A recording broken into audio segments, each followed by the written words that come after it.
Hey, welcome back to Edition Link. It is time for your next drop of Edition Link. I am Jeff here as always, joined by Eric, Ocean Simple, and today we have a very special guest of Kimberly Anne. You may have seen her on some TLC streams. You may have seen her at a DLC wearing some awesome cosplay. But thank you so much for coming and hanging out today. We're going to talk about some cards from Winterspell.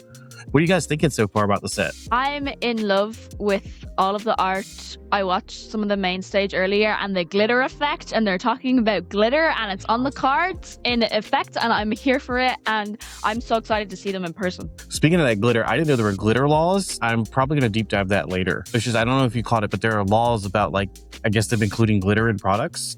Interesting. So they couldn't actually put glitter on the card. Makes sense. It'd mark your cards. I didn't think about that. I'm going to have to check those glitter laws, see if anybody's in violation. We'll find out. How are you feeling about the set so far, Eric? It's interesting. So I think it really brings Amber back into a powerhouse. There's tons of draw effects, tons of really good cards Amber has gotten. Green continues to be very well performing. It got a few new powerhouses as well. Some of the identities in this set have shifted a bit. Green has got more steel abilities. Red got some more exert, which is kind of like purple abilities. So I think the set really introduces new dynamics to the game. And I'm definitely excited to see the rest of the reviews. Yeah, well, so let's just hop right into it. Because there's been a lot of reviews since the last time we did one of these. I did, in the main stage, ask if Darkwing Duck was holding the Sapphire Spear. And somebody said I had a good eye from Ravensburger, and then, we'll see what happens there. Let me make sure I'm clicked on the right screen. All right, so starting off, we've got this 2-cost Anna Little Sister. Anna Little Sister.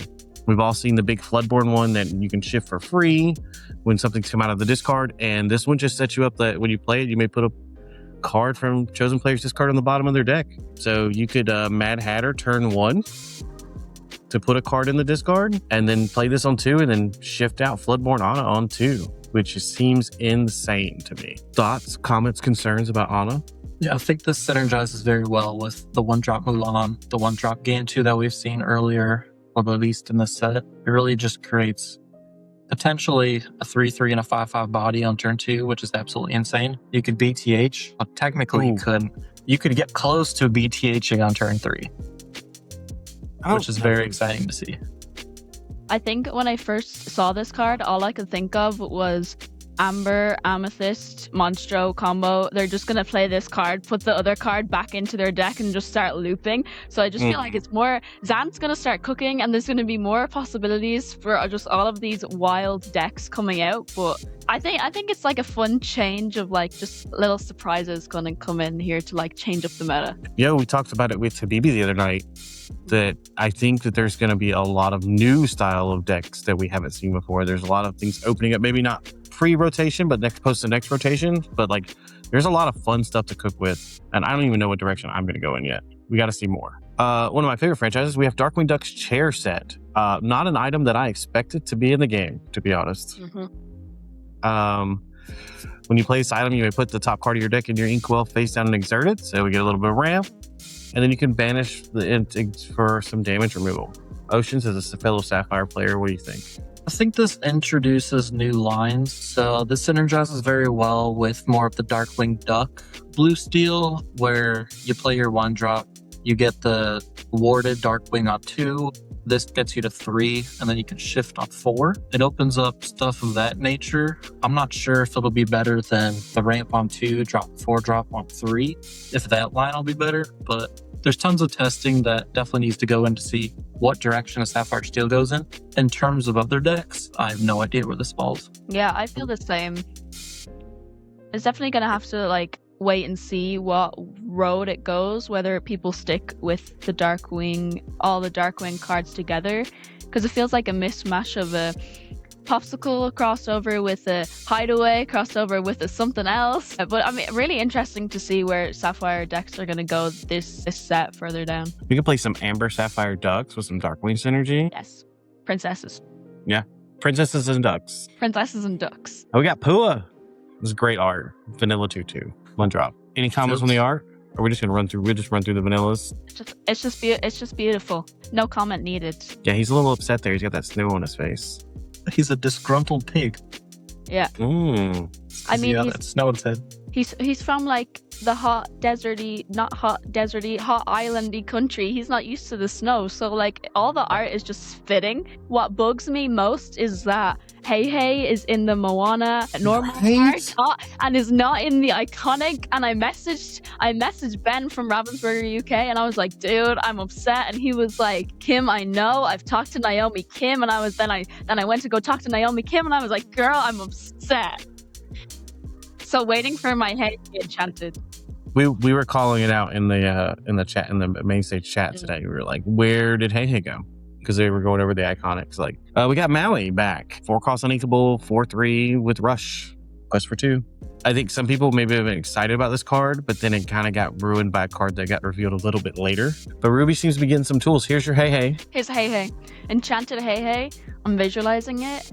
It's been 11 sets. Maybe the 11th set's the charm. I like the flavor text here because this is a reprint and it's the persistent presence Hey, so it's more powerful, more beautiful, more Hey. He's inevitable. I have a Hey shoulder buddy. I should have grabbed him out for this. Thing's in my car. Mine's over there somewhere. We have a lot of interesting items this set. This is John Smith's Compass. At the end of your turn, if a character of yours is challenged this turn, banish this item. At the end of your turn, if none of your characters challenge this turn, reveal the top card of your deck. If it's a character card with 3 costs or less named Pocahontas, you may put it in your hand, otherwise put it at the bottom of your deck. So it's like really, if you want to go all in on the Pocahontas set, kind of like they have the Darkwing stuff, you can pull out that Pocahontas shift target for that Floodborn. I feel like as of now, we don't have enough support for this card to really exist. Maybe down in the future, a few sets out, this will be more prevalent. It's similar to how the Queens had all their Queen support, but there's never that final piece that really solidified the deck. Eric, who's holding the Compass? It looks like a raccoon with them grabby paws. It's Miko, the raccoon. I just realized they just now were discussing art. Continue on John Smith. At the end of turn, if this character is exerted, none of your characters challenge this turn, you gain 1 lore. So this just seems really built for like an aggro playstyle. I think it goes really well with the new Pocahontas as well, if you're leaning in. I think a lot of the Pocahontas cards are really aimed at a lot of like themed decks, which is great for all of our like casual players going to locals and like there's a lot of themed decks going on. But this in particular, if you're just playing princess decks and you just want to put your John Smith in there with your Pocahontas, because then they synergize really well because none of them are going to challenge, and like bing bada boom, a lot of lore there for you. This is why I won't grab your swords back. Stuff like this. Another John Smith. This one's actually really interesting to me. He's bodyguard, 3/6, quest for 2. And it says your opponent must choose this character for actions or abilities as available. So this is the first time we've seen this effect. And it's interesting that it's not just actions, but also abilities. So if someone's playing and they're like, I'm gonna play Alice Grow and I'm gonna support down the line and I don't know, draw a million cards with Scar or Challenge or whatever. It all goes to this John Smith on your side of the board. He's in a very good... Oh, go ahead. Oh, no, go ahead. I was gonna say he's in a good stat line. I know when we talked with the BB, being that like under 5, so it doesn't get World's Greatest, but it's above 2, so it doesn't get hit with the grab your bow. The Horseman, this card is definitely more sticky. It can't be bolted. Strength numbers would be pretty high for this. So it's definitely a really good card in terms of stats, and it's very difficult to remove. Being able to have to target this can really disrupt a lot of decks and their game plans. So I could see this getting played. I think what really limits it is the unink ability, but we'll see what it does. Yeah, I was gonna say, because most of the time, especially if you're playing Bodyguards and Amber Steel, because we've seen a lot of like the 5-drop Pluto being played, where this could go into there, because most of the time you're only really getting to 5 ink generally of the time, but then we're seeing a lot of people playing like Pluto, but then we saw a lot of Amber cards coming in, being able to cheat out cards earlier on, especially with like the new underdog abilities. And I feel like going forward, there's definitely going to be a lot more like Lantern synergy and like cheating out cards. So I feel like if it's going down the line and you're going to play it in Amber Steel, I definitely like possibility of it being like seeing a bit of play. Right, because I mean you've got Ruben and we're just adding more and more to that. We might be playing Amber next set, Eric. I'm definitely thinking about it. We've got Negaduck, 2-drop inkable 4/2 to shift target for the Floodborn Negaduck. Darkwing cards, I love to see them. Great art. I think what's interesting about this card is they straight up gave him a chainsaw, and they're like, we're going to introduce chainsaws to Disney Lorcana. Listen, he's making an ice sculpture, okay? It's not like it's a as a weapon. He's just making a nice sculpture. That's all. But it does make you wonder, in the future, will there be like equipable items? Will there be Ooh. items that give your character specific targeted buffs? Ooh. That's interesting. That could be like a Pixar Toy Story kind of deal into a Wilds Unknown. Yeah, give Frozone a super suit, buff him up. Ooh. I have a visitor. Aww. Luna, this isn't only Paul's. Let's put that tail down. This is Luna. She's a sweetheart. We adopted her when she was a baby and had to bottle feed her. So she's been around for a little while. I'm going to get you off camera though. We have Zootopia. Neverland got power crept. Yeah, Tundra Town, as it should. Just solid locations. Because I feel like they're really getting into their location. But like maybe it's died down a few steps. We've had a few good ones, but they're kind of all in Amethyst. So give us some good, solid locations. Let us test some stuff. Why not? All right. It also has an interesting threshold on the amount of health it has. 5 is a very hard number to hit early game. Yeah.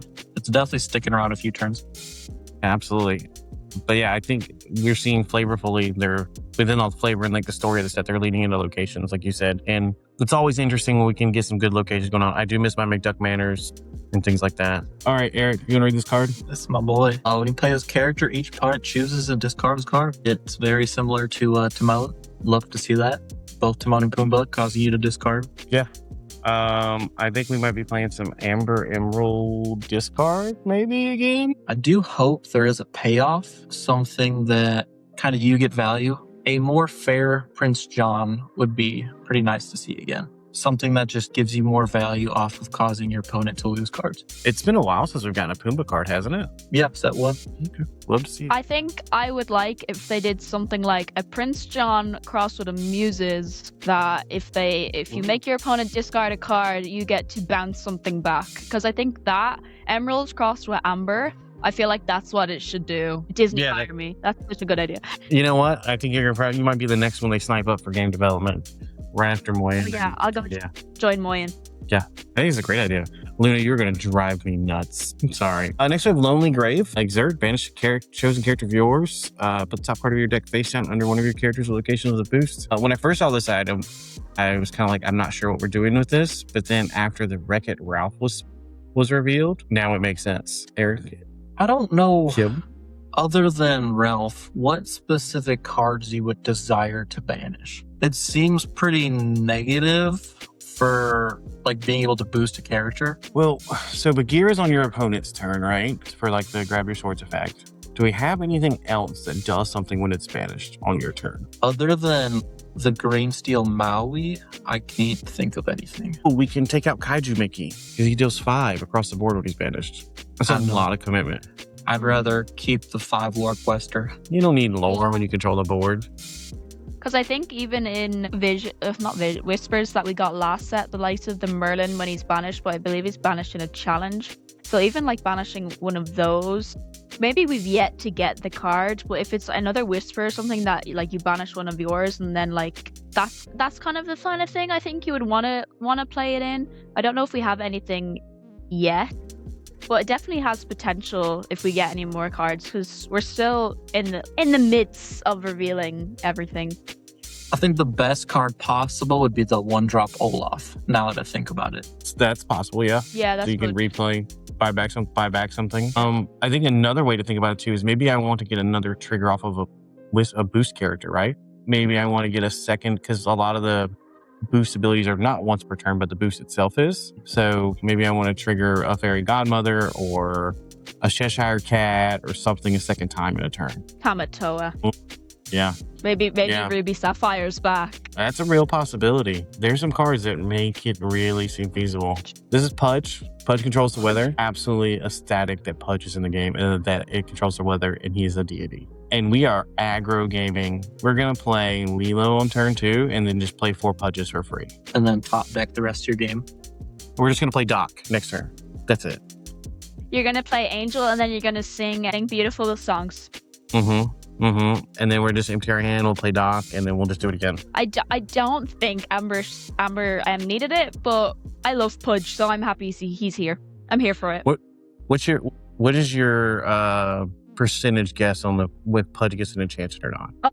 Oh, he needs it. Have we had any Ambers? Yeah, we've had the Ohana meets family. Yeah, we've had a Hanamine family. Have we had any other ones? We've seen one No. epic, the Stitch. Epic Stitch. Yeah, so Pudge needs to be enchanted. If it Yeah. Pudge, beautiful. Yeah. Deity. Yeah. All hell Pudge. Yeah, and also if you play He Hurls Thunderbolt, Pudge is now gaining Challenger. Yeah. Pudge is just wrecking the board. I feel about that. Just a juiced up fish swinging in. I just need the peanut butter sandwich to be an item that, like, Right? when you play the peanut butter sandwich, needs to give Pudge special abilities. Yeah, that would actually be great. Like It's just fitting. when you play the peanut, if you have a character named Pudge, he gains like +3 strength, +2 willpower or something. Let's just beef him up. Next we have Magical Inkcaster. You can exert pay 3, play a character with 5 costs or less for free. They gain rush, and at the end of their turn, you can banish them. We had a similar effect back with the Madame Mims back in the day.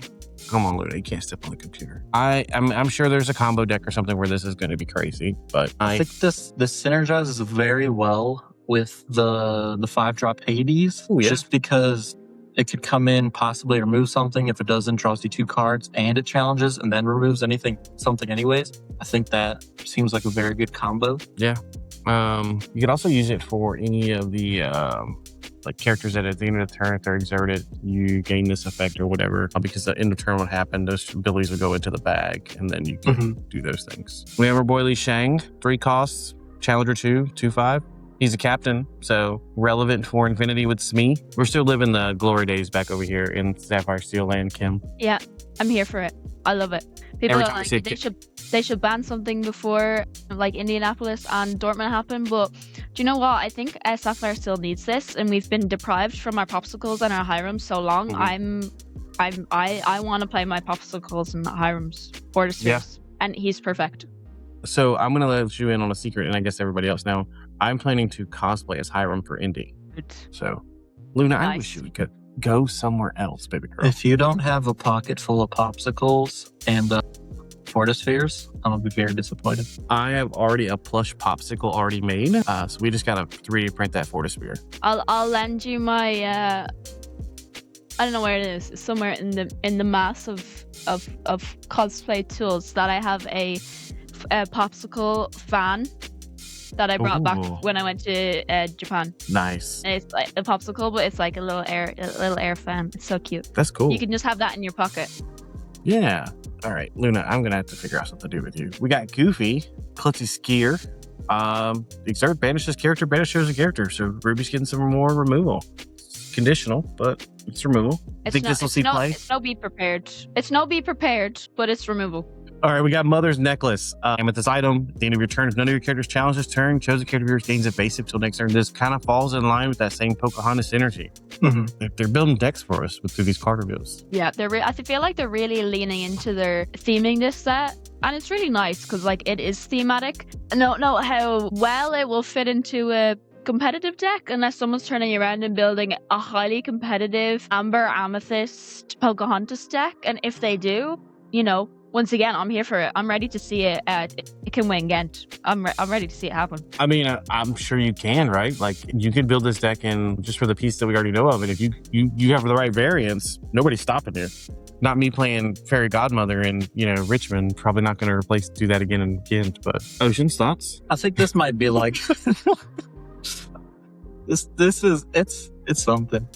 I think if you paired it correctly on like the right turn after you like shifted your Pocahontas, gave your board protection, quested out, and like the next turn you gave like Pocahontas evasive. I don't know.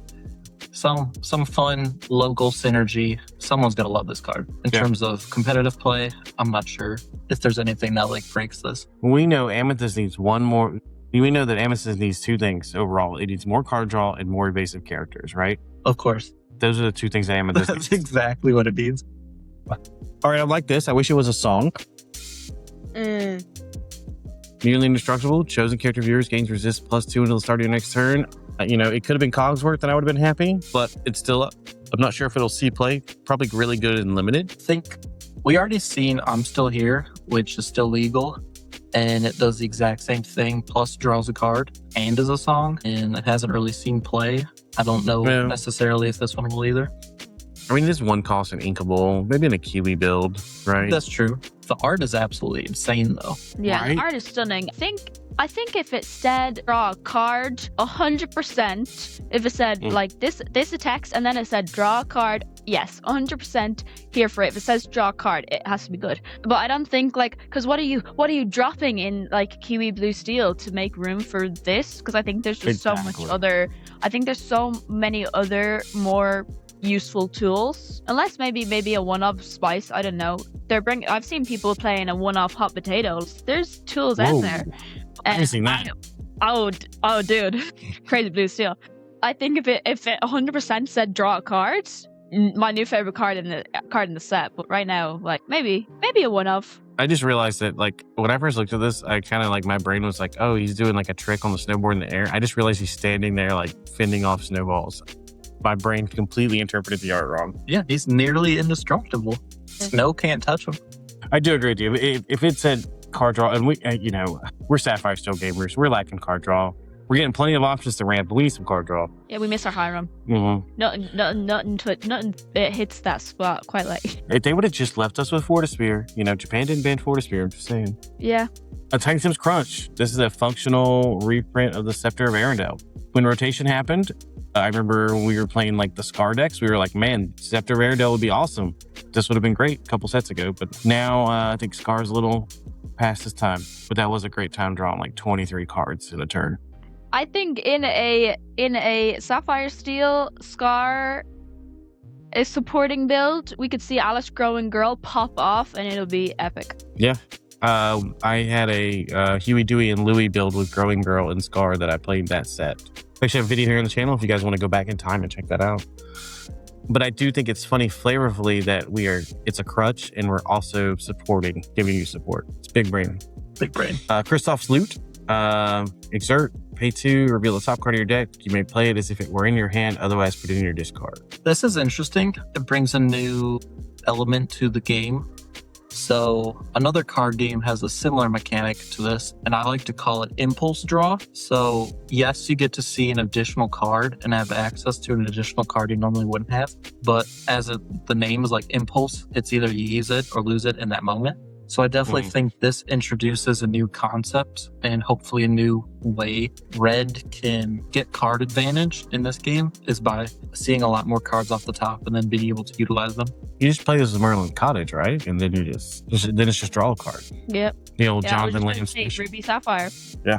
Ruby Sapphire is back, perhaps. Play Might Solve a Mystery and sing it with like Kita and Cindy. I really like how this set has introduced the name Merlin Cottage back more than any other set has in a long time. It's really funny because shout out to Lamb Chops for playing the one of Merlin Cottage. That list won me so many set champs, but now that people are bringing it up again, it makes me happy because I hope we do get to see some top deck shenanigans with it. Every time I play a Merlin's Cottage, I actually never like draw the cottage early on and just ends up being ink. And we just run without it. But, it's in there one day. Now, I'm excited for this one. Infra Pink Ultra Scan Specs. Not infrared, Infra Pink. When you play this item, draw and discard. Draw a card and then choose a discarded card. So we have that Mulan effect. And then we can self-banish to give a character alert. So we've seen with Darkwing Duck, we've got a lot of those. When an item's banished, we can deal damage. And when they teased Winterspell, when they were doing the Whispers reveal, they said there were a lot of self-banishing items. And as Darkwing Duck's been in Sapphire, so we've been waiting.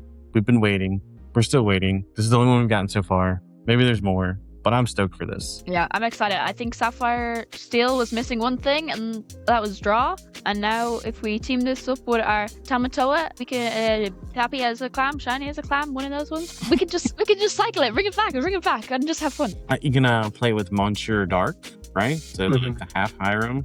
I think there's a portion of Lorcana players that are so against Sapphire Steel being an item deck. I saw comments in a Discord after this was revealed being like, so this is going to get banned, right? Like, this is worse than Fortispear. And I was like, what are you guys talking about? You're not serious, are you? I've heard some good things about some early playtesting people have been doing with this. It definitely has, similar to, of course, we've been playing Mulan, we've been playing Nimari, getting that one card deeper, ditching those Depots. Hate to top that card, but... Depots will win you a DLC, my friend. I just think this continues to, cycle through our deck, get that engine going to find the cards we need in the exact moment. And with a new item-centric potential blue steel, this will find you your Tamatoas to get your recursion back, you'll get your Darkwing Duck to get more value off of banishing items. It'll definitely set up more combo-centric things. I just fear this meta is going to be very, very fast. So I don't know if Ermining Dermin is necessarily the way for this meta, but I guess Tamato. I mean, the metas always shift, right? Like, so aggro usually comes out first. People try cards in old decks. And, you know, I think I've heard a lot of people say they feel like the meta is going to be set to kind of end up kind of mid-rangey, which is where those control decks can then come in and shine, and then aggro can come in and beat those. And so we're just going to be doing this circle all the time. But we're at a point now where we're at that critical mass almost again like we were pre-rotation, where just because you're playing a color pair doesn't mean you're playing this certain deck, because we can build in so many different ways. Eeyore, for each exerted character in play, you play one less to play this character.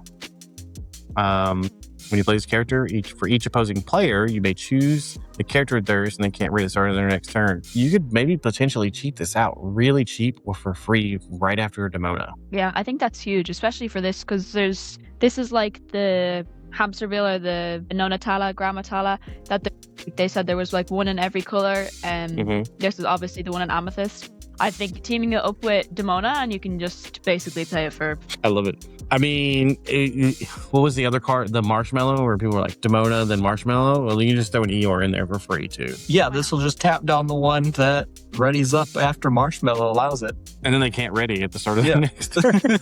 This will just finish it off. Yeah. And then you're going to play your Anna, little sister, bounce back your Olaf, and bounce back your Demona, play it again, play another Eeyore for free. Why not? Yeah. And then it's time and round, and you finished game one. This card being inkable is pretty crazy, though. Amethyst has like all the crazy inkable cards. I cannot, like, how many times there's been an Amethyst card revealed. I'm like, how is this inkable? If this card were steel, it would be uninkable. There's our boy, though. Our boy's back. There's the dude. You know, in Infinity, we can now run 6 Tamato or 12 Tamatoas. Math's hard. But Seeker of Shine, boost 2. He's got Ward. He's 6/6. And whenever a card is put under one of your character's location, he gets +1 Lord. So we can kind of like, there might be like a kind of build your own dime kind of thing with like the new legendary Scrooge. You play this out, maybe boost him, or actually maybe don't even boost him, but you play this out, and then maybe next turn you play the Scrooge out. And then Scrooge puts cards under 4, 5, 6 different characters or whatever the case is. Maybe do some other shenanigans, paper boost and all that. And next thing you know, Tamato is questing for 5, 6, 7, 8. I feel like this seems pretty on par for what a lot of these massive lore burst cards are doing. So if you think about it historically, the Tamato 8, you have tons of items. And so you need that massive item synergy for him to be able to quest for 6, 7, 8, 9, 10 and get those massive bursts. This also requires tons of setup.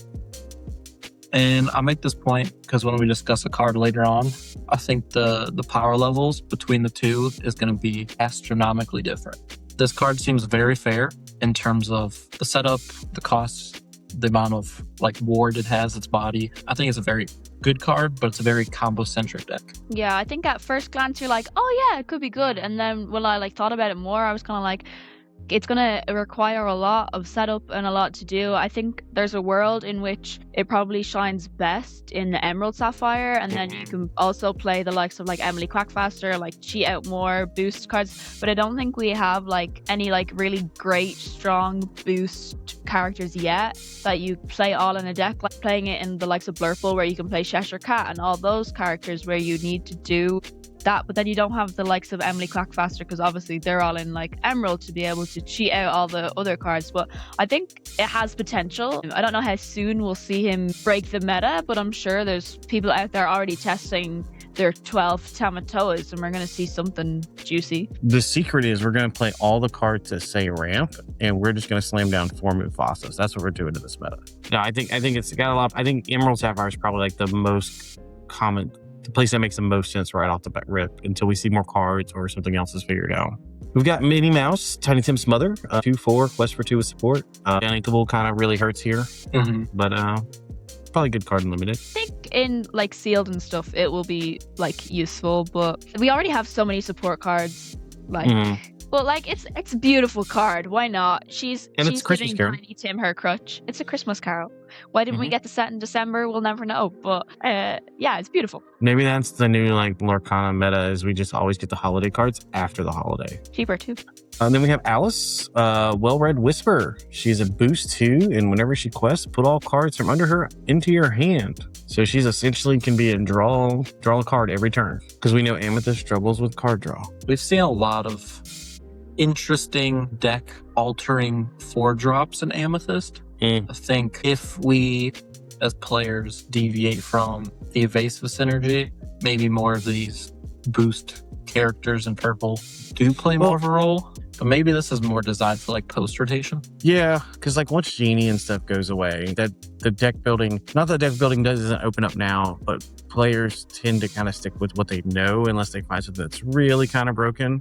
So you don't always get as much innovation until the hand is forced. So I think definitely post rotation, like this card will at least be considered and see.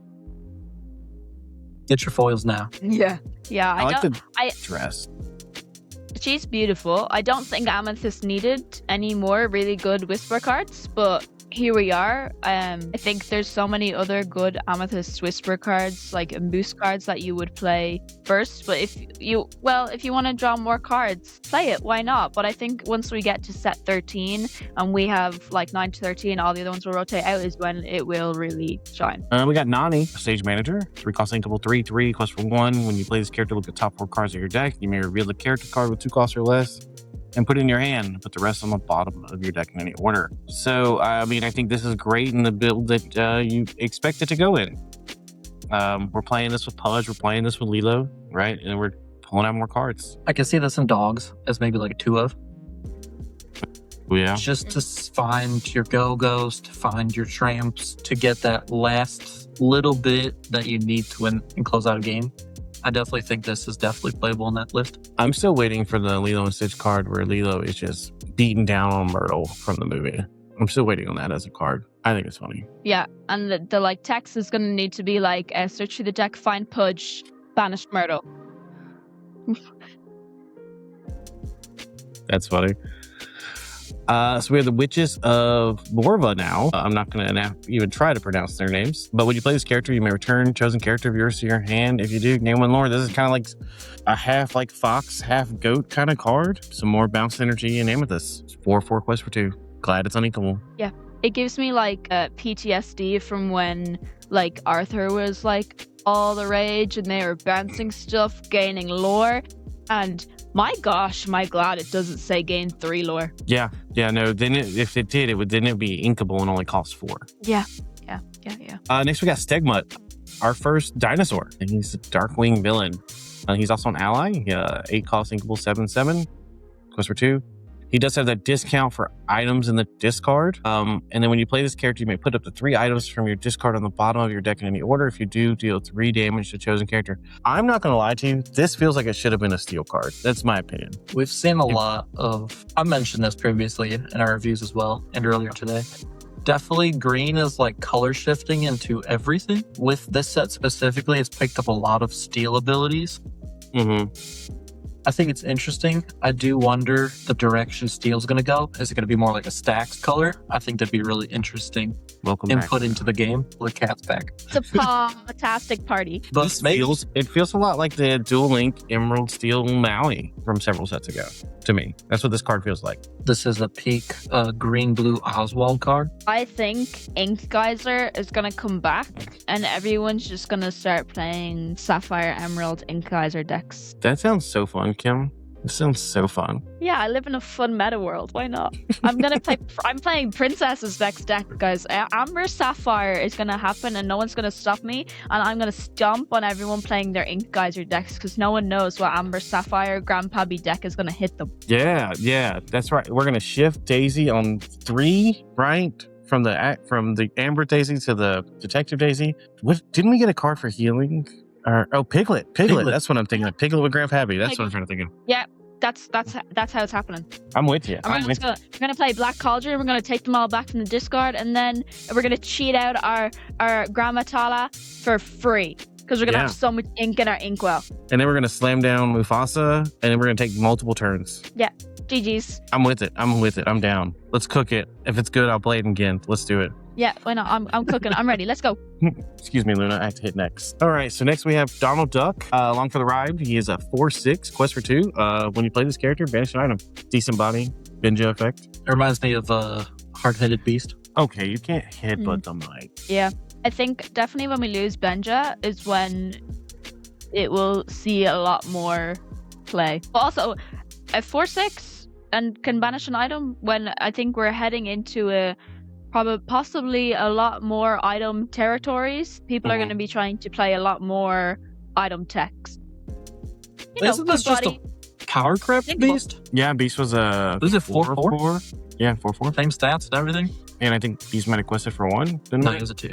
A 2. Also, this snowman they were talking about in the main stage today, they kind of ended up in a bunch of card art from the Lilo card we're going to see later. And the chat deemed him that his name is Mahalo. It's Mahalo the snowman. All right, cool. Yeah, we'll just move on. It's not Olaf. That's all that matters. Yeah. No one can replace Olaf. So this is GG Best in Snow. This is actually an experiment from Lilo and Stitch's series, even though it looks going to be deceiving. This is Myrtle's pet in the series. It's a fairly decent card. 3 cost inkable, 2/4 with alert, and if they get no damage, they get +2 strength. So when they come in as a 4/4, Lexington. Yeah, it's like it's just Lexington Without the Stone by Day ability. Yeah. Or drawback. It's like if Lawrence and Lexington were combined. It's an interesting concept. Lawrence and Lexington combined. And would have died to CC. No more die to CC.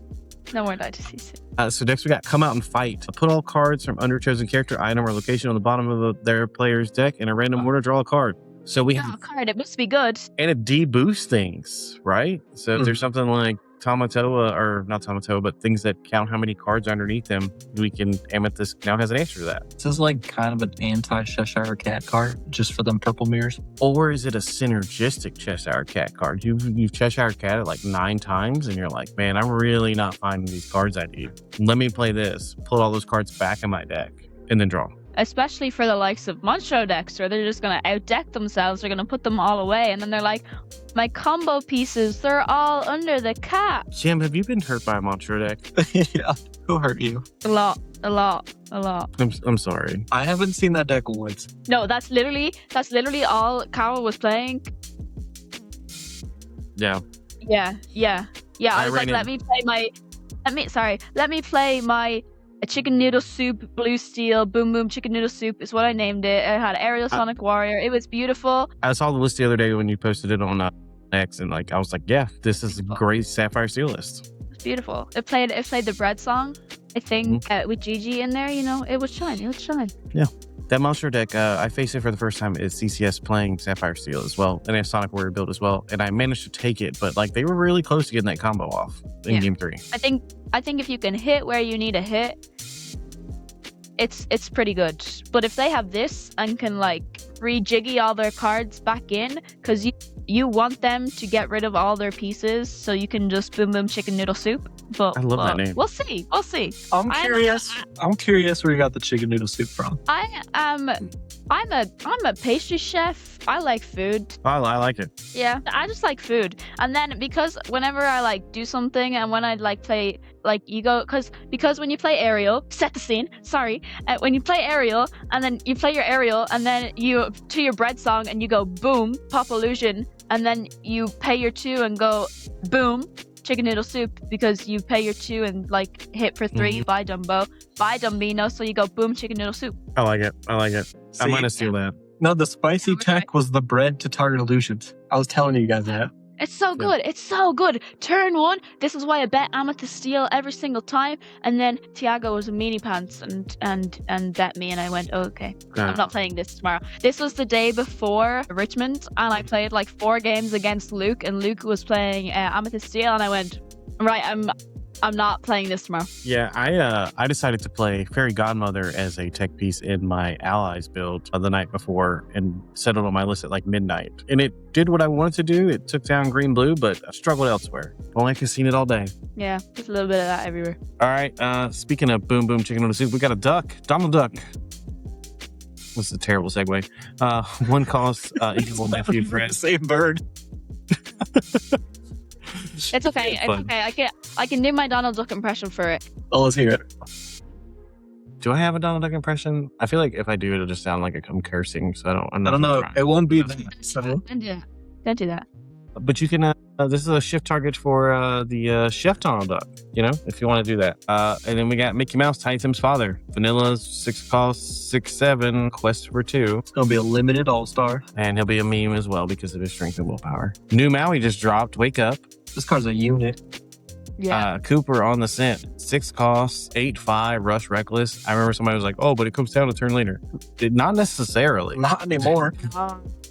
We can get this down out early in Amber. We can get it out early in Sapphire. We can get it out early in Emerald. Even if we're just playing it on turn 6, it's still a house. Yeah, come on. Look at that attack. 8 attack. We've upgraded Maui. Mm-hmm. He's got that dog in him. Yeah, he's got the dog on him. He can also sing a Pirate's Life. Yeah. You can sing Dino down in New Orleans. Mm-hmm. Then we just pop another one out. Yeah, this card is definitely going to see play. Pretty good. 100%. Next we have Yao, Snow Warrior. During your opponent's turn, this character gains +2 resist. 4/3, quest for 2. It is uninkable, which seems fair. But this is another like the shifting of the abilities into Emerald. This is just a non-shiftable Rhino. Now that I look at it for like the first time. Mm-hmm. Non-equal. We got Officer Fangmeyer. When you play this character, you may return a detective character card from your discard to your hand. Amber Sapphire, Detectives, Daisy Duck, We're Judy Hopps. shifting, and we're gonna sing, and we're gonna look for our Fangmeyer, but also Amber Sapphire Detective decks with the Judy Hobbs, and you can just search through, find all these dudes. Mm-hmm. Amber Sapphire's happening, guys. Judy Hopps gonna give that +2 resist and an alert. I just noticed that the taxi has like cheetah spots. Next we got Beast Castle. Whenever character here challenges another character, gain 1 lore. I don't know if Ruby needs this, but I'm sure somebody will cook with it. Yep. Elsa, location synergies coming in hot. We're gonna see more location action this set for sure. I can see this on my purple list. Ruby's got the mini that pulls locations, right? Mm-hmm. From the discard. And then they also have islands I pulled from the sea. So yeah, I mean, you could probably really get down on a Ruby location deck. Oh, they definitely need more locations. We got Wisdom of the Hollow, 4 cost unequal action. For the rest of this turn, whenever one of your characters quests, you may draw a card. This is fitting right into pretty much any Amber deck. If you can afford the ending space. I'm going to turn sideways was my 4 put. So remember, we played Lilo on 2, right? Then we played 4 Pudges for free. And then we played Doc. Well, now we're questing everybody. We're going to draw 6 more cards. I think this card's interesting. So when you're ahead in the game, it's very, very good. When you're behind, this is like a brick. So there's a lot of positives and negatives that this card brings. I'm actually curious to see how many decks will slot it in. When I first saw it, I was like, oh, you just throw this into dogs and you just win every time. But I actually wonder, since most dogs lists kind of get to like 2 to 3 ink, if they're going to use that like enough characters to get to 4 where this actually works, or is it too slow for the way the deck is being built currently? That's a good point. I mean, if this was a song, it would 100% be broken. Yeah, I think if it was a song, it's like 100% playable, because then, especially in dogs, it's definitely played because you just shift your lady if you don't have your tramp to play it cheat out early, and then you just sing, because then it's really good. But yeah, I think once again, in thematic decks, if what you're building is a Pocahontas deck, it fits right in there with, like, you're just questing out with all your characters and you're not trying to challenge, and why not? Draw some cards while you're at it. Yeah, 100%. But, you know, Amber was lacking card draw, legitimately, and they're getting quite a bit this set. Okay, so this Wreck-It Ralph, board wipe on a body. A 7 cost uninkable, 3/4, boost 1. Gets +1 strength for every card under him. And when this character is banished, banish off characters with strength equal or less to the strength he had in play. So, depending on what your opponent's board state looks like, you know, we may need to boost this Ralph up. But we can challenge into them. We can suicide him. We might be able to maybe take advantage of like that Goofy where we exert banish chosen character, because we just need to build your own beat prep. His base stats, he's taken out a lot of the characters in the current metagame. I think Vincenzo's done for, my friend. Yeah. I think you also just play him in a build with like a lot of Lumières, and you don't need to do much else. Like, you play a lot of Lumières, you boost him up, and then you play your more boosty characters and just boost him up, and yeah. Solid card. You can play him in Emerald Ruby, Lumiere plus Snow Fort, and then you get access to Quack Faster and all that other stuff too. Donald, and now we're Emerald Ruby gaming. I didn't say it was good, but it could be fun. Or you just play him in Amber Ruby and put him in Rapunzel's tower and give him extra health, extra willpower, and then boost him up so he can actually just take out the board. Yeah, and you can support him up. Yeah. We got a 1-drop. Thomas, a 0/4. Professor 1. It's like our Yeah. Nala. Yeah. Solid card. We have another Pocahontas shift target. 3/5. When you play this character, chosen character gains +1 lore this turn. So this Pocahontas deck is going fast. Yeah. The art is also just stunning because like she's experiencing winter for the first time, but it gives me like, I think I said this in chat, one of the like lore casts on a Thursday, and I was like, she's giving Pocahontas 2 vibes, and someone else was like, Yeah. can we not talk about Pocahontas 2? And I was like, I know, but like it's giving those vibes. We don't want to discuss direct to DVD sequels. Yeah, but like it's still a good movie. It's still a good movie. I mean, direct to DVD sequels gave us Leroy and Stitch. It wasn't even direct to DVD. It came out on like VHS tape because I'm pretty sure I still have the VHS. I was trying not to make myself appear to be old by not saying VHS. I still have my Brother Bear VHS tape, and I use it to store my cards in wherever that is. I definitely watched Pocahontas on VHS as a child. Cannot remember the last time I've seen this movie. Well, we got Lilo and Stitch. I switched it up at the right time. So we got David. Time to do your homework. 2-cost inkable bodyguard. 1/4. I think this is a good card. Can pretty much fit in any build you want to throw it in. You got the space for it. Imagine you're like trying to take out Daisy and then they just drop this guy down on turn 2. Like you're chipping away at Daisy. I think this is more like off of a lady. Because we could talk about the new Lilo that got shown at the live cast today. Going like a Daisy into that Lilo with a lady followed by David. Just pick your cards up. Yeah. This card's going to be absolutely insane off a lady. Oh, Luna, I'm sorry. I didn't mean to disrupt you. Next we got grab your bow. We've been wanting to grab your swords back, and they're like, no, we're going to grab your bow and we're putting it in Ruby. But it's banished up to 2 chosen characters with 2 costs or less. This is, I think, could be extremely relevant. I think. 2 strength or less. Hear me out. This paired with Prince Naveen is going to be interesting. Okay. Describe it to me. You play Naveen, and you play the song. You play the song for free? GG. That's fair. I just wanted to put you on a spot. I know what the cards do. I like how it's a I'm not giving you back Sisu, and I'm not giving you back Be Prepared, but here you can have a mixture of both, and I'm gonna put it on an uninkable card for you. I like it. It's beautiful, and we're playing it with Naveen, so we can play it for free. I think we're Amber Ruby gaming next set, for real. I absolutely am. It's either that or we're Amber Emerald. We're Amber something, I think. I think we're gonna have to Paul Sapphire Steel for a little bit, unless we can really cook it. Big sad. We're saving Sapphire Steel for Dortmund and Indy, but for Ghent, we're Amber Sapphiring, we're Amber Rubying, because, well, everyone who's watching this, like, close your ears, because we don't want you to play it. Like Jeff's gonna play it, it's gonna be amazing and phenomenal, and we're gonna, like, knock out the competition, because no one's gonna see it coming. That's right, they're gonna forget. Yeah, they're gonna forget. Because we're gonna have the jersey that says additional ink, and they'll be like, oh, it must be Sapphire. And I'll have, like, a Hyro deck box, and we'll throw them off. Chimpo's back. I miss my boy, my Steel Chimpo. But this 7/7/7 quest for 3. Big boy. He's an ally. Could be some synergy if you want to build like an Emerald Scar deck. Draw some cards. Emerald also has the genie that pumps allies too. So like you could really get crazy with it. I think Emerald Steel. I think there's a world in which Emerald Steel makes a comeback, and we're gonna see a lot more of Scar finally king. It's gonna be fun. Yeah, it'll be a fun set. All right, we've got Kristoff, Icy Explorer. I don't think I looked at this card.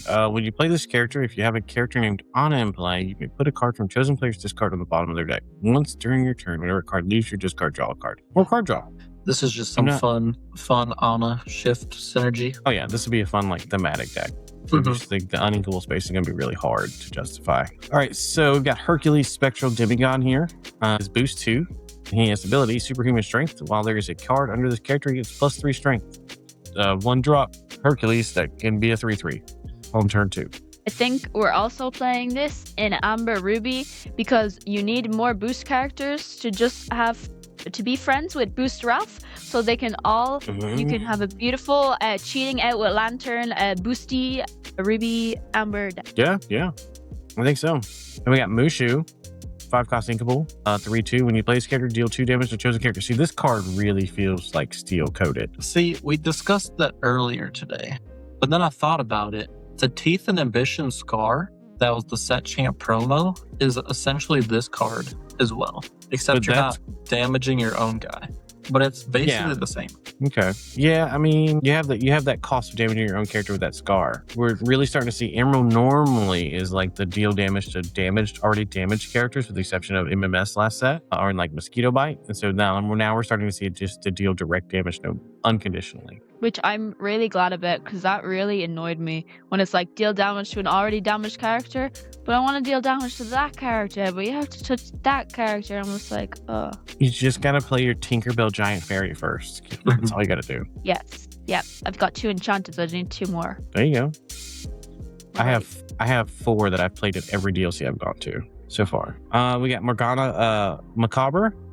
This is a Floodborn. We've seen the vanilla one a couple days ago. But when you play this character, you may move 1 damage from each character of yours, or each character, to chosen opposing character. So we're moving 1 damage from everything to a chosen character. So it's it's like a new bell. Yeah. We got Darkwing Duck's Frozen Tower. During your turn, whenever an opposing villain character is banished, you may ready chosen character here. If you do, that character can't quest for the rest of your turn. So it's like Pyros, but it does have that villain thing. So unless we get something that makes characters villains, like we have the Detective's badge that makes characters detectives, it kind of limits the power of this card. So the card specifically designed for that would be the Night Zootopia. What's it? The Night Rage plant or something like that? The Night Howler is the Night Howler. The little blue orb.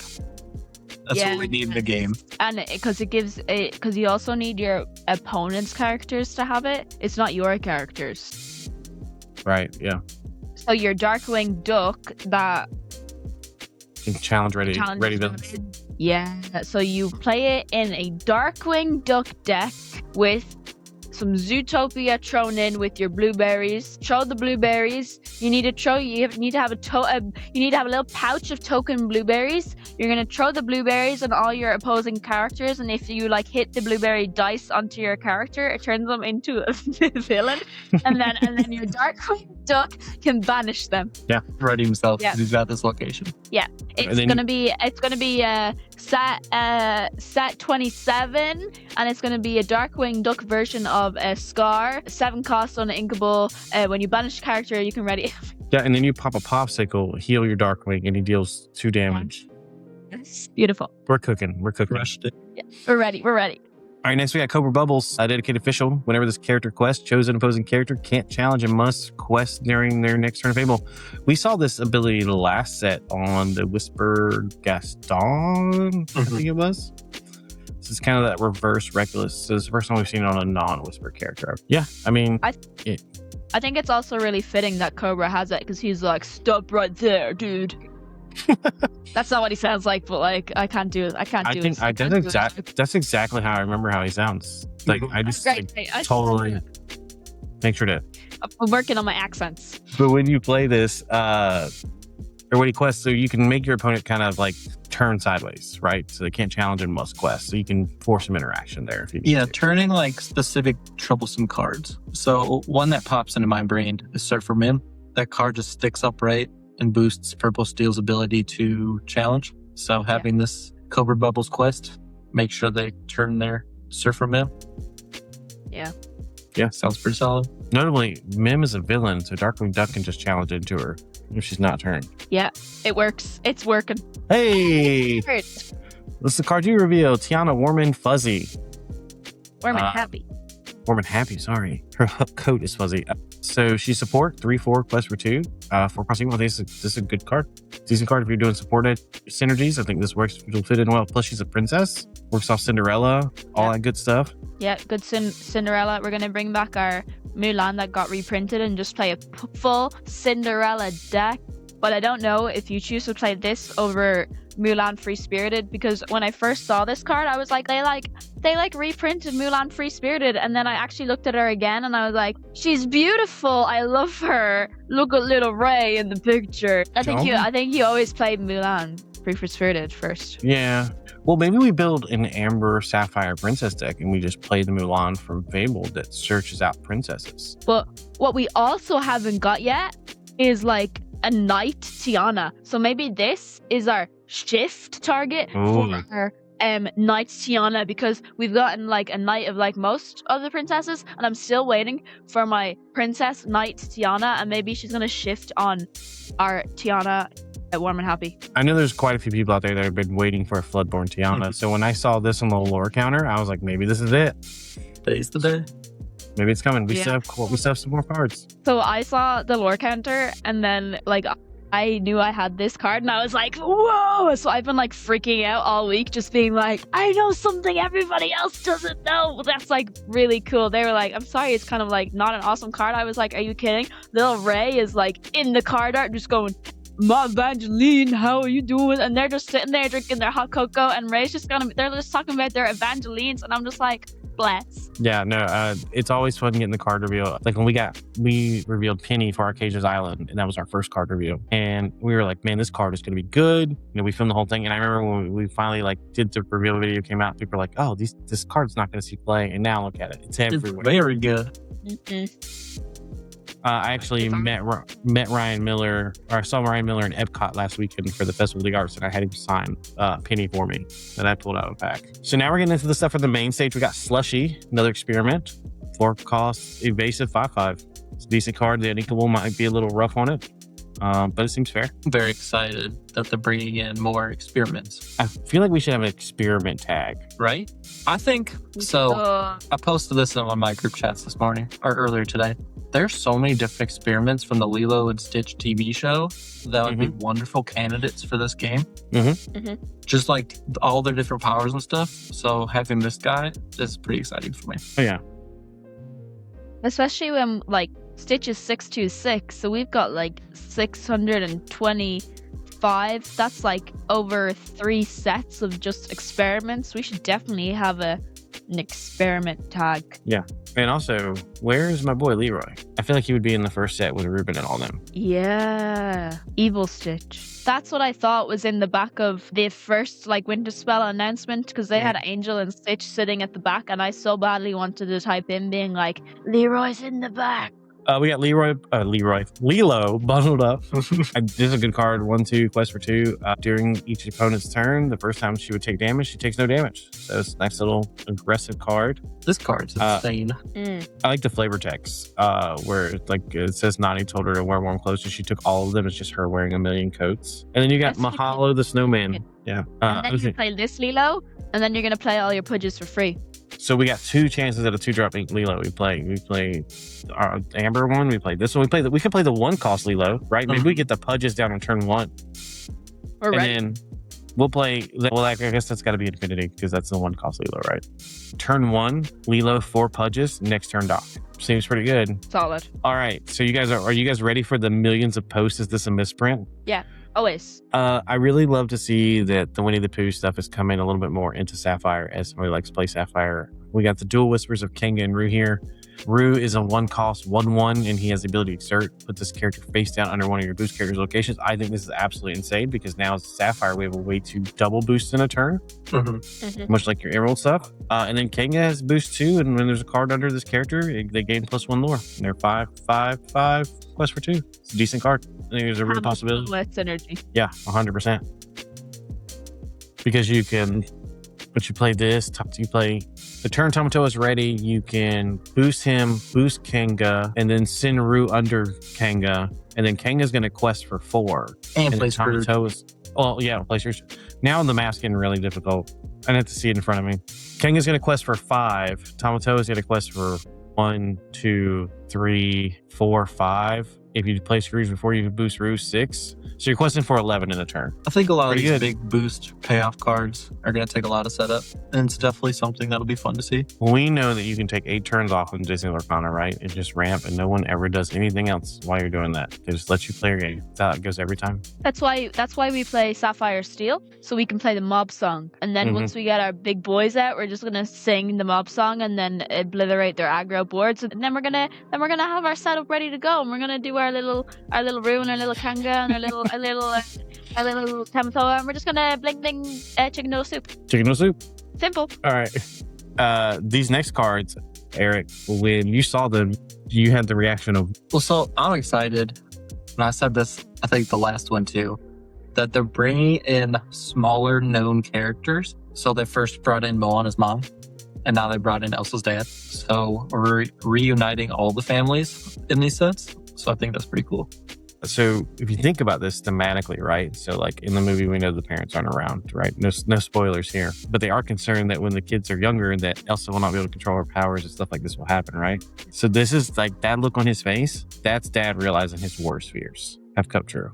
That's what that is. He's like, I knew this would happen. I tried. All right, that's enough for me. That's enough, sad talk. So yeah, these are cards. I think it's really nice as well because I think a lot of people didn't realize. A lot of people were like, I know, like How asked me, he was like, wait, what? That's their names? And I was like, yeah, they're people. They have names. It's not like Snow White's fella or some of the other like old princesses fella's names, and they were just called Prince. They didn't actually have like a first name, where like we only found out that so-and-so's prince's name was like Adam from way back when, where I'm like, I sat there when he was like, oh, are they actually their names? I was like, I made you sit down and watch Frozen with me. But yeah, it's nice. It's really nice in that aspect. I mean, I love when they do like the deeper cut characters too, right? Because I mean, if they weren't doing deep cut stuff, we wouldn't be getting Darkwing, we wouldn't be getting DuckTales, we wouldn't be getting all this stuff. Joanna, I'm probably saying that wrong. She actually had a card back in set 4 in Sapphire. It is the first time her dad's there though.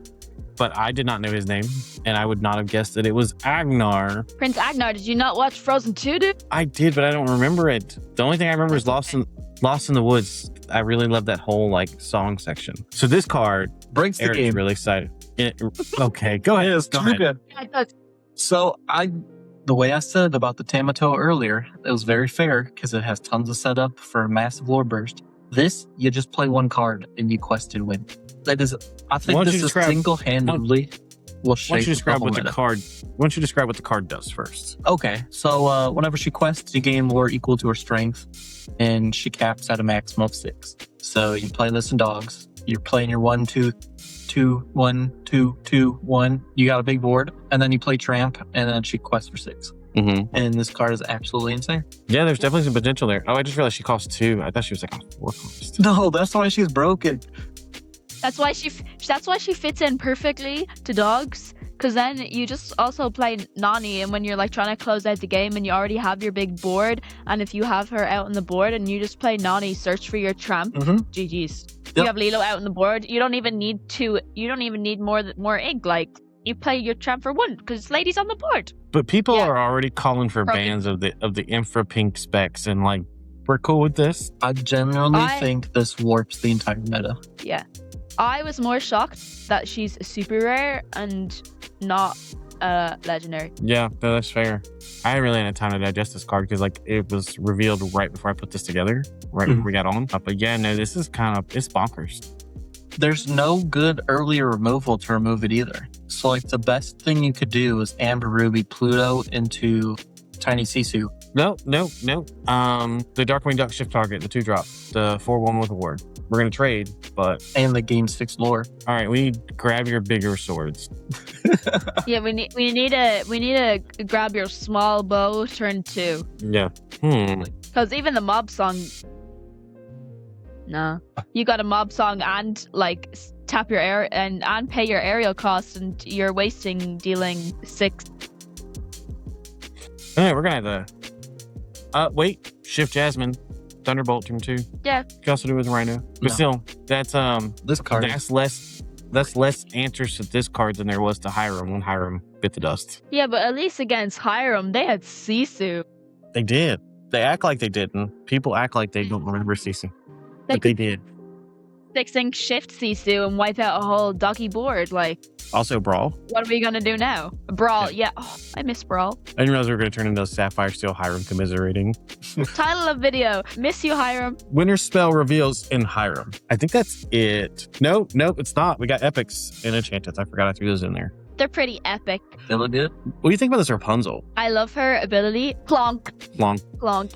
It just reminded me of Bobble and Clonk from Tinkerbell, so that if they ever bring in like Tinkerbell Pixie Hollow fairies, and we're gonna have Bobble and Clonk, and then Clonk is gonna have to also have Clonk on his card. I mean, if they bring in Pixie Hollow, we're definitely getting cheese, right? Oh, we need cheese. Yeah. Yeah, cheese is a thing. Eric, do you know who Cheese is? I have no idea what you're talking about. He's a I feel rat. like you would love cheese. Yeah. He's a mouse. Mouse. Sorry, not a rat. He's a mouse. It's been a while. I mean, Okay. and then this Stitch is the first alt art epic that we have. They're using the key art. So that was pretty cool. They revealed that today. And then we got some enchantees to look at. This is the last time we spoke. They've shown off Freeze Divine. Eeyore's been revealed. And then the Elsa today. They did make a comment during the creative main stage that there was like a couple enchantments that were like originally supposed to be iconic and they swapped. And I definitely feel like this Elsa is giving me like it maybe could have been an iconic. Well, for sure. Because it has that like whole like we'll go back to the glitter. It has the whole glitter soiree going on there. Mm-hmm. But I feel like that was like the whole vibe for this set. But I love her. I love the like Disney Lorcana cosplay like Discord had blown up since they like posted this card because everyone trying to do their like Elsa, this Elsa fit being like, how are we gonna do the fabrics? And then this Elsa popped in and they're like, here guys, closer look. So now everyone's selling. Yeah, because I did Ice Cream Social the other night and Princess Natkins was talking about, she's like, I'm gonna do this Elsa. She's like, I'm already playing it yet. I'm pretty sure she was the one who like sent it in and was like, guys, we got it. I was like, guys, I'm just making my winter Tinkerbell. I'm good. Well, that is it for the reveals today. Luna has joined me all unintentionally all the time. Sorry I disturbed your nap, Luna. She was out here napping when I came out here to actually shoot. So how are you feeling about Winterspell overall, y'all? I'm excited to see new decks that haven't been in the meta for a bit. Yeah. I'm excited for it to change. I think I'm sick of Amethyst Steel and I'm sick of dogs and Orbital. well, you know what? After I saw that Mulan, I was like, I don't think dogs is going to go anywhere anytime soon, but I feel like we're going to have enough new tools to be able to play Amber Sapphire. So I'm pretty chill and I'm pretty happy and I'm going to just sit in the corner building my Grandpappy Amber Sapphire deck and feel the good vibes. Well, we did get Let It Go back too. So there's Yeah, so we need a way to like shift turn 2 Daisy Duck Sing Let It Go on 2-drop Mulan before she changes the game. we could also shift the Piglet to shift 3. Possibilities, guys. We're cooking. Yeah. I'm excited to see what else we got. I think there's going to be a lot of interesting deck types. I'm a little stressed because Gint's like right around the corner and I'm like ready for reveal season to be done so we can like really start cooking. You have an approximate number of cards left to be revealed. Stand by. I will tell you that information. Drumroll. Calculating, inputting data. No, I'm kidding. I have not updated my list from the main stage, but as of this morning, it's going to disappear on me. We need some Jeopardy music up in here. Don't do that. We'll get demonetized. I don't know. As of this morning, we had 74 remaining. So that's not counting like the main stage and stuff from today. So we're getting close. We're probably like under like 60. Yeah. What day is today? Monday. Today's Monday. Okay. So we have one more main stage, I know at least, and I think maybe 2, and then we have a lorecast still as well. Yeah. And we have more card reveals. Yeah, and I imagine if pre-release is the 13th, the week before that, when's February? This week? Maybe February. This weekend is February. Maybe if the winter storm doesn't get us all. Maybe they planned that free advertising. That's why we got it after Christmas. They were like, let's look at these, let's get off the charts. Let's go look at the meteorological data, the weather data, and let's figure out exactly when this storm is going to hit. Yeah. Elsa's gonna blow. Well, thank you so much, Kim, for coming to hang out with us. We would love to have you back anytime. We would love to have you back anytime. And actually, if you want to come back on when you cook up your Amber Sapphire deck. Yeah, I'll bring beignets and I'll bring my dog to type on my laptop to match your kitty. Yeah, I will not bring my kitty to Kent. I feel like they wouldn't like that. That's okay. My puppy doesn't have a passport. Just she doesn't have. She can't come either. Oh. I can try to sneak her in my Yeah, that deck might be an issue. Just put it in your backpack. Once you don't get snowed in. Yeah. But if you want to come on and share a deck or whatever, or just BS when we do these weekly podcasts, we're happy to have you anytime. It's been a lot of fun. Amazing. Thanks so much for having me. Before we go, you want to tell the people where they can find you? Yeah, you can find me at Kimberly Anne pretty much everywhere. TikTok, Instagram, X, Twitter, and YouTube. And I've started making a lot more long form content on YouTube. recently. So hopefully going forward, I'll do a little bit more of that, but primarily a TikTok and Instagram. And we'll put links in the description for anybody trying to find Kimberly Anne. Oceans, where can people find you? Boy, Besides here. here you can find me on X at Oceans Tempest. Okay. I mean, you can find my photography page, but that's not Lorcana related.